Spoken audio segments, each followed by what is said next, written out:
آقا ببین، مادر بودن یعنی اینا، یعنی اینجا نشسته کل منطقه رو زیر نظر داره که اینجا بچه‌هاش بیان غذا بخورن.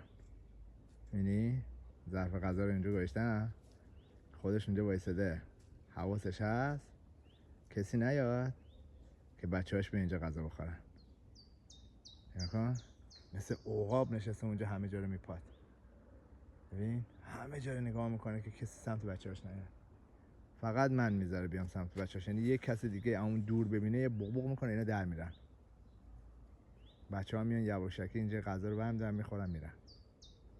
این چه بالا گوگلیه رو این بچه رو نمیذاره اصلا بیاد بیرون، نمیدونم چرا. این رنگش روشن‌تره، اون یکی میاد همیشه بیرون. ببین بعد غذا رو اون میبره به این میده، خودش میخوره، یه دونه میبره برای این. فکر کنم دختره این، اون پسره.